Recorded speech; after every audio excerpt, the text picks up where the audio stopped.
Doctors and health officials across the state are asking the same question. Why is it so hard to get more doses of the coronavirus vaccine? We dig into the major issues plaguing the vaccine rollout. The county opens its second vaccine superstation, how you can improve your chances of getting one of those coveted appointments. And a popular restaurant is shocked that so few people are taking them up on getting free meals with no questions asked. ABC 10 News at 6 starts now. Hundreds of thousands of San Diegans are now eligible to get the COVID vaccine if they're 75 years and older. But there's a big problem. There aren't hundreds of thousands of doses available. Good evening. I'm Kimberly Hunt. And I'm Steve Atkinson. Healthcare providers say that they have got their plans in place to get the vaccines out once they arrive. Our ABC 10 News reporter Adam Merkusen digs into where the vaccines are going, why there's not enough, and when more might arrive. I was excited for getting it. I was looking forward to getting it. David Flores is an emergency room nurse with UC San Diego Health. He's also one of the few people in California who's received both doses of the COVID-19 vaccine. I really want this vaccine to be given to as many people who can take it as possible. That's also the way Lynn Daniels feels. She got a shot earlier this week. I asked the guy, I said, could I have a Snoopy Band-Aid or something? He said, well, I can give you an orange button that says I've had my COVID vaccine. According to the state of California, more than 1.5 million doses have been administered. The state's COVID-19 vaccine website says so far the state's ordered 4.1 million doses. Of that, a little under 4 million doses have shipped to local health departments, health systems, and state agency entities. And that's very different from the nearly 40 million people that live here. I join my colleagues in other jurisdictions in saying that whatever we have is simply not enough. We have built the infrastructure, we've built the partnerships, and we are ready to give vaccines to our community members. Dr. Van Do Reynoso is Santa Barbara County's Director of Public Health. With counties across the state running out of vaccine doses and many not knowing when more are on the way, we asked her if she thinks the county's been allocated a fair number of doses. We are consistent with a lot of other counties. There simply isn't enough vaccines. So how do counties get doses? Health officials in San Diego County say doses are allocated based on population. While that's a factor, on Wednesday, California's Secretary of Health and Human Services described a process that's much more complex, using Tier 1A as an example. That's healthcare workers and long-term care residents. Proportion in the state of those individuals in each county. So if you're a county that happens to have a regional hospital that draws from other counties, a bunch of the main health facilities there, an over-representation of skilled nursing facilities and other congregate care facilities, you might have seen a higher proportion of doses going to that county. Dr. Galley says the complexities of the vaccine rollout are real, and there are other tools that the state uses. As far as when the state will get more, that's a process all in itself. There's a whole process where we're told an allocation from the federal government to the state.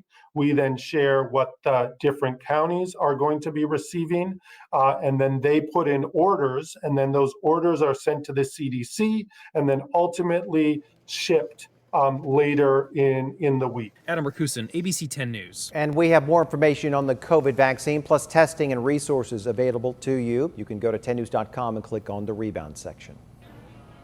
A big step in the vaccine rollout. 1,800 people got their shots today at the county's new South Bay Superstation. The appointments are required, and they were fully booked. ABC 10 News reporter Jennifer De La Cruz reveals what you can do to increase your chances of getting scheduled. South Bay residents jumping and waving at our cameras, thrilled to be getting vaccinated at the county's newest superstation. The site at Broadway and H Street in Chula Vista was filled with people who fall under Tier 1A, which includes healthcare workers and people over 75. Sharp Healthcare VP Scott Evans says things were running just as planned. It's been extremely smooth. There's actually very short queuing for people that have appointments, and they're actually moving through quite rapidly. It's the third vaccination center Sharp is running in San Diego County, so Evans says they've dialed in their system. There's not really chances of major vaccine expiring. We have a pharmacy team that is running the vaccine preparation, and it's based on queuing signals and lines and appointments and highly orchestrated. And they're just doing a great job. They're starting out with 1,800 appointments per day and plan to move up to 5,000 a day by Tuesday. The county is hoping to get to 25,000 vaccinations per day once they add additional sites in February. County Supervisor Nathan Fletcher says they only have a limited supply of doses, so he's asking for patience. We know in some cases there are instances of traffic and backups and people having difficulty getting appointments because they aren't available. But again, this in large part is a testament to the demand. Although the South Bay was fully booked for opening day, some lucky people were able to snag last-minute appointments. She said they just kept refreshing the site this morning, and they actually were able to get an appointment an hour ago and then rushed down here and got her grandmother vaccinated. The site will run from 10 a.m. to 7 p.m. through Saturday and 10 o'clock to 5 p.m. on Sunday.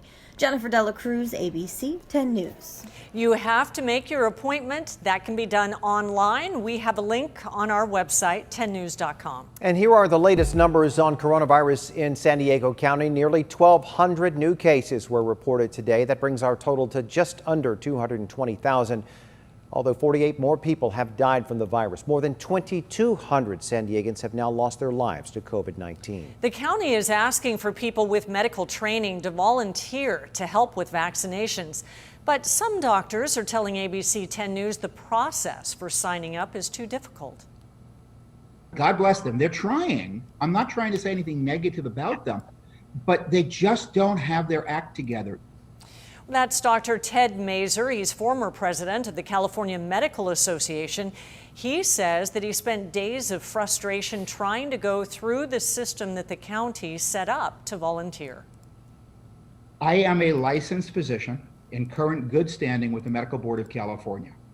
It should take nothing more than a quick check with the medical board online to see that there's no strikes against me. My license is current as an active physician.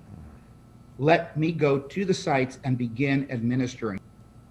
The County Medical Society says that it is trying to speed up that process, but it has to balance thorough background checks and training. The man who helped a friend stuff a murdered man in a barrel and then dump it in the bay is now headed to prison. It was a grisly crime that rocked the South Bay in 2017. Derek Spurgeon pleaded guilty to unlawfully disposing of a dead body. Omar Medina was killed by his roommate, Timothy Cook. Prosecutors say that Spurgeon let Cook use his boat and then helped him weigh down the barrel. Spurgeon will spend 6 months in county jail, but then he will head to state prison for 10 years on 2 unrelated cases. San Diego's budget deficit is looking much bigger than expected, and now the mayor and city council have to figure out where to make cuts. The city is now projecting a $154 million shortfall. That's nearly twice what was predicted just 2 months ago. And the change is because of a spike in pension payments and a rollback of expected tourism revenue because of the pandemic. Mayor Todd Gloria has asked each department to identify places that can make cuts. The city also could delay new libraries and fire stations. Well, today was the calm before our first big storm of the winter. Get your umbrellas ready because the rain's going to start rolling in this weekend. Here's our meteorologist, Angelica Campos. I guess, well, the rain season has been now going for months and we really haven't seen much. It's been very dry, but that is about to change. By the end of the day tomorrow, we could see our first chance of rain showers, and this is going to be the first round of many more to come over the next 7 days. You can see by the end of the day, that chance goes up to 32%, which at this point, 20-30% is a good chance. A storm staying well to the north, but it's going to be diving south. And just to show you what tomorrow is going to be like, we'll start out with clouds, patchy fog. We'll see some sunshine by the end of the day around 6-7 o'clock.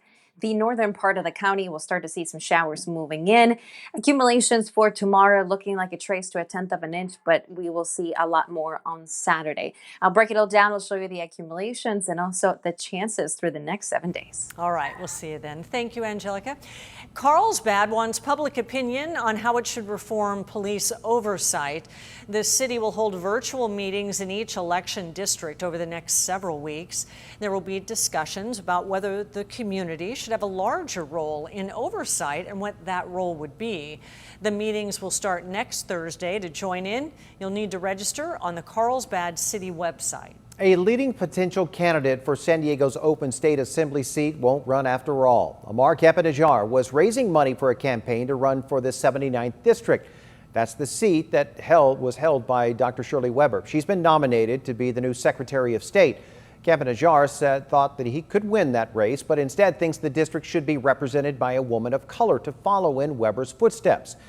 That could make a clearer path for Weber's daughter, Akila. She's a La Mesa City Council member who is running for her mother's seat. Coronado is getting sued by California Realtors. The lawsuit is all about granny flats. Those are the tiny houses, of course, that are becoming popular for people to build in their yards to rent out or for family members. The California Association of Realtors says that Coronado has been denying granny flat permits in violation of state law and its own city policy. A spokesperson for the city tells us the accusations are not true and that they haven't denied any granny flat that meets city and state standards.